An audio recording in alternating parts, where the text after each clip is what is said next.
Nyinyi mnajua kanisa haina ukabila. Sisi tunatoa mwito.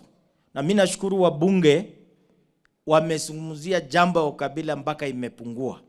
Ukabila sasa imeshuka chini na shetani ameweza kuishinda, na tunasema shetani afanye namna gani?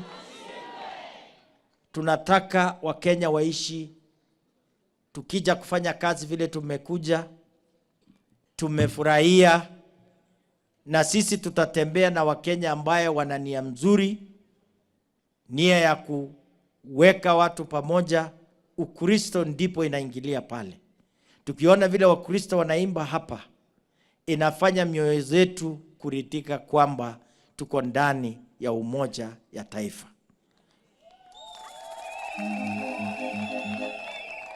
Mimi sitaki kusema maneno mengi kwa sababu ninataka rafiki yangu Badri huyu apate kujua kwamba tumekuja hapa sio tu kuwa sisi tunatoka mbali.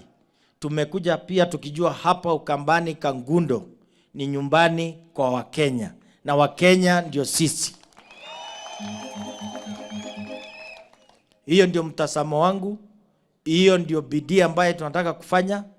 Na kwa sababu huyu Ichung'wah ni kiongozi ambaye hana mipaka kwa kazi ya Mungu, yeye ndio amekubali kuwa mgeni wa heshima kwa hafla hii, na yeye atakuja kutuzungumzia.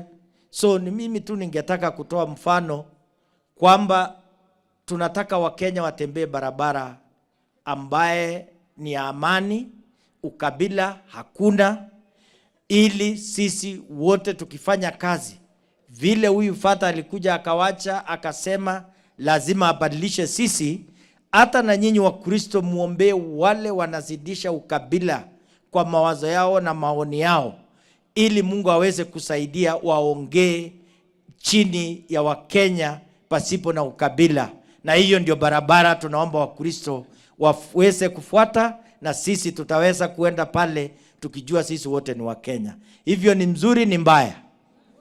Sisi wote hatutaki ukabila, sio? Shida yetu kubwa ni ukabila. Ile mengine vile tulivyo sisi hatuwezi kubadili mtindo wa kukaa na watu wengine. Tutakaa pamoja, tumekuja kushikilia mkono Father wa sehemu hii.